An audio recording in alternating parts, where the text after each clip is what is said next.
Hear the good news. You've been invited. No matter what others may say, your darkest sins will be forgiven. You will always have a place at the table of grace. The cup's never empty, the plate's always full, and it's never too late. So come and be filled, yeah. You're always welcome at the table of grace. At the table of grace, yeah. Never empty. The plate is always full, yeah. And it's never too late. So come, get weary and beaten down, yeah.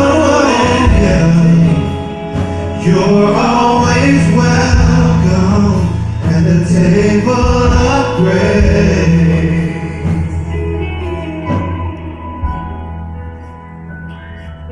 Come, you weak and broken hearted. No matter what, you've been redeemed. Your darkest sins, they've been forgiven. You will always have a place at the table of grace. The cup's never empty, the plate is always filled, and it's never too late. So come and be filled. Oh, love never ending. You're always welcome at the table of grace. Oh, cup's never empty, 'cause God fills me up, and it's never too late. So come and be filled,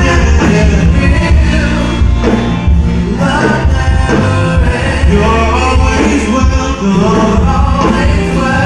at the table of grace. You're always welcome at the table of grace. You're always welcome at the table of grace. It's possible sometimes, even in a large church, to feel very alone. One thing people should experience when they come to the table is fellowship and care. I'm gonna ask for people to respond to this appeal right now. I've got some cards in my hand right now. Their names on these envelopes and their stamps. This stack of envelopes represents some of our young people who are away at college. I remember what it was like in college. There were times when the money was very low, and where I could have used a little bit. I mean, my parents supported us.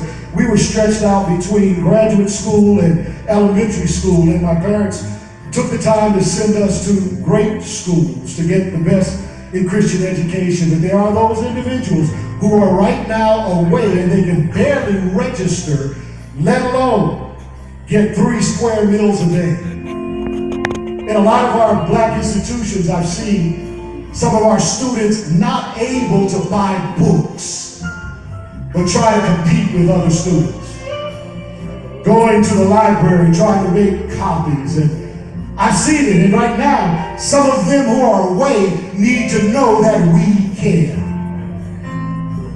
I want some individuals to come this way now, and I want you to take one of these envelopes, and I want you to put a blessing inside of it, seal it, and send it away with a note on this card saying that you are thought about here at Patmos Chapel. That we care about what you're going through. And I want you to pray for the individual whose name is on the front of this. And I want you to put something in this. Don't give out of your abundance. Give out of your desire to see others blessed. Just put one in the hands of those who come. Give them a blessing. Might be a check. It might be some bills, but give them a blessing and give them a word from the Lord. We're going to have some more of these next week. Those of you who are coming out, I got something else here. These are some individuals right here who right now they're out of work. We haven't put the names on the cards. We know who they are. We know who they are. But we don't want to embarrass them at all right now. Those who are going to take one of these cards, right now, these are individuals who are out of work. It can get rough sometimes. Out of work. They don't have to come down in front of the church and stretch out and say, I'm out of work and I don't have any food in my cupboard. But if we know there's a need, we ought to step up and do something about it. Beyond just praying. I've only got 4 of these today, but there are some more people who perhaps we don't know about. Martha, would you please put that in the hands of some people? I want you to bless them. And what I want you to do is put something in those envelopes. And I want you to bring them back so we can put the names on them. Don't go. We got more.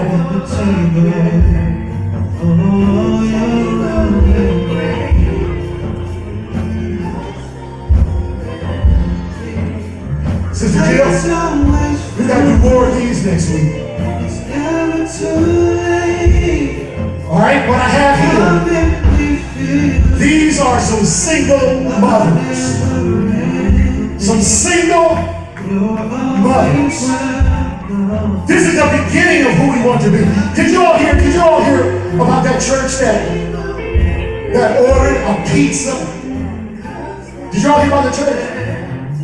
And when the pizza delivery person came, they brought that delivery man up onto the platform. Said that God told us to bless you today. We don't know what you're going through, but we want to bless you. And the people started bringing financial gifts until that person was overwhelmed with love and it made a difference in their lives. Your shouting isn't going to save anybody. Learning all the little tricks of liturgy, that's not going to get it done. But sometimes a singular act of kindness will shine light in a dark place and somebody will declare there is a God. I got one more. These are some of our sick and shut-in who sometimes make their way to the edge of eternity and feel like they're all alone. This church cannot afford to forget those who are ill. I want you to bless those who are ill. Bless them. Put something in here and a nice note and tell them they are thought about and that we care.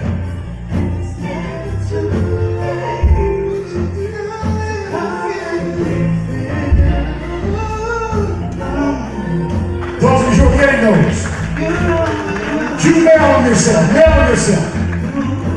We put stamps on there. We don't want any reason. Now I feel impressed to go a step further today.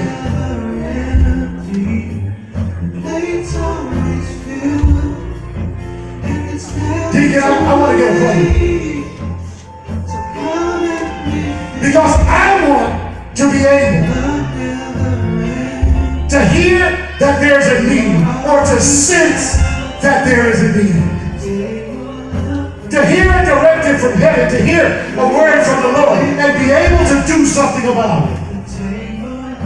As I stand here from Sabbath to Sabbath, and Dr. Bushner stands here, and Orville Thomas stands here, sometimes we can look out and see the weight of the world on somebody's shoulder. And while it's a great thing to be able to declare, I'm praying for you,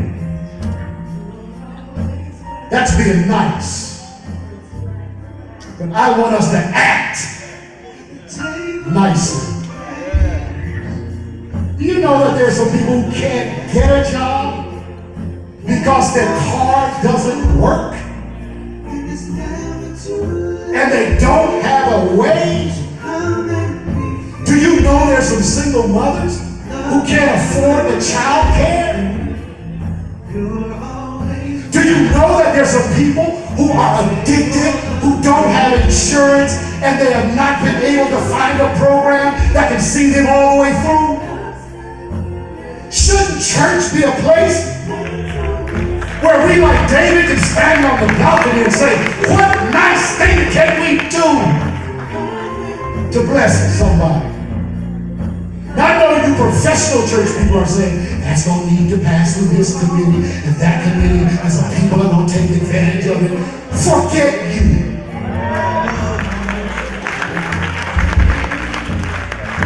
There is a heavenly culture that must descend down into this place.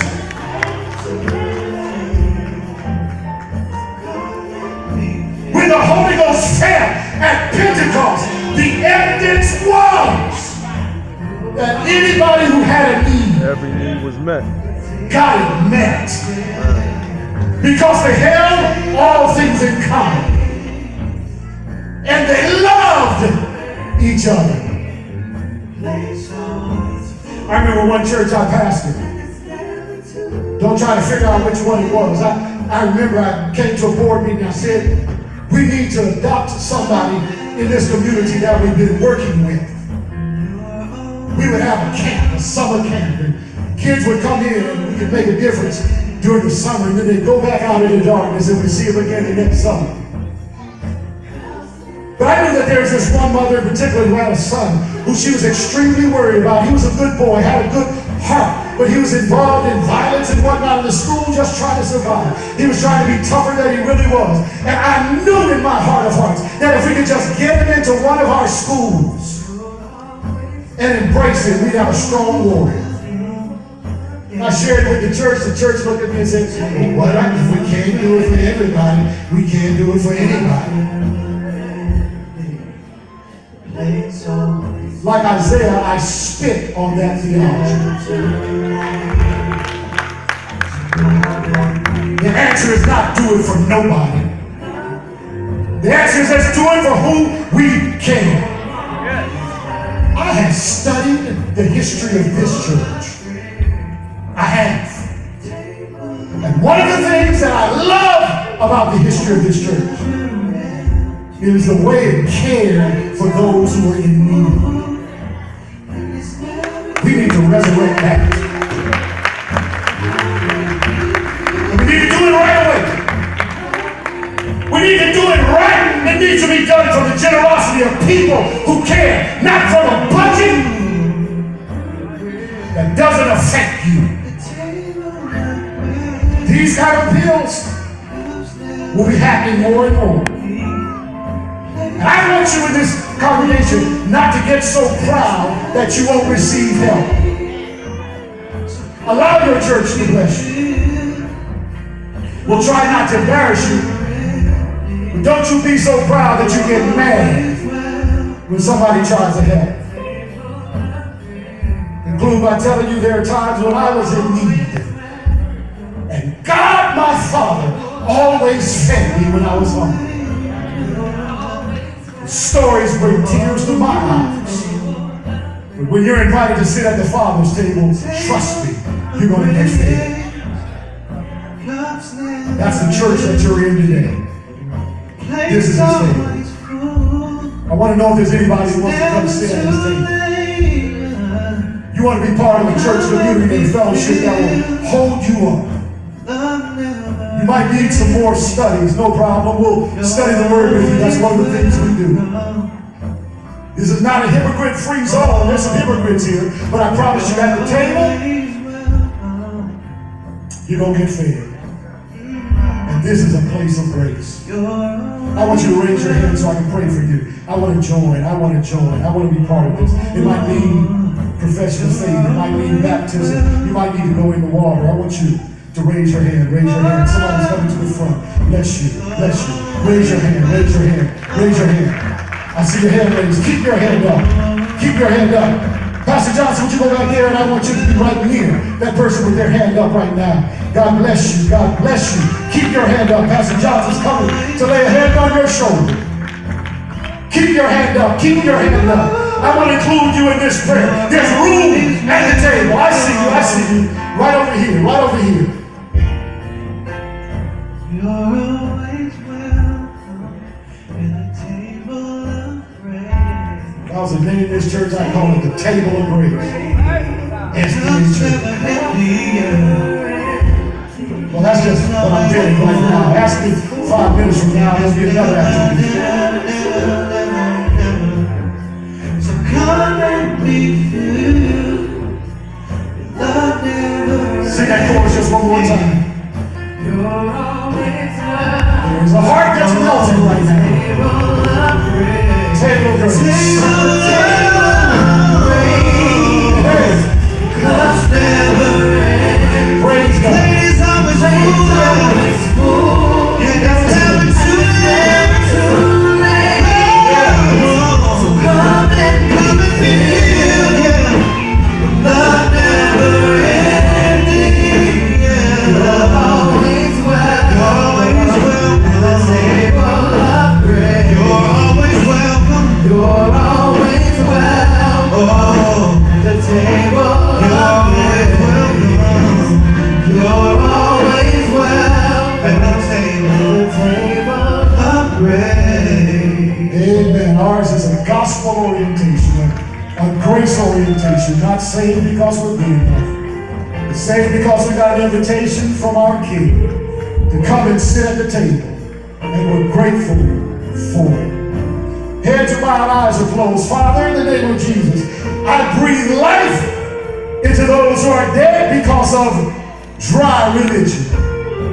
I breathe life into those who have gone into the realm of theology and they live in a world of ideas but are no good to their neighbors. I breathe life into those who have made themselves experts about policy and protocol. I breathe life into a church that you've called to make a difference in this world. I breathe life into those who have been engaged in ritual for so long that they have forgotten what a relationship with you is like.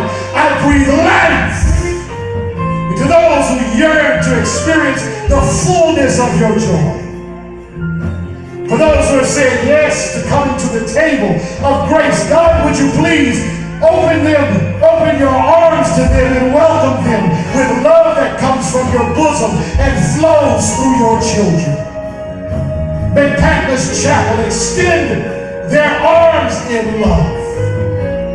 Teach us, oh God, to engage in a biblical faith, walking in the footsteps of Jesus. May we be lovers of men and not lovers of pleasure.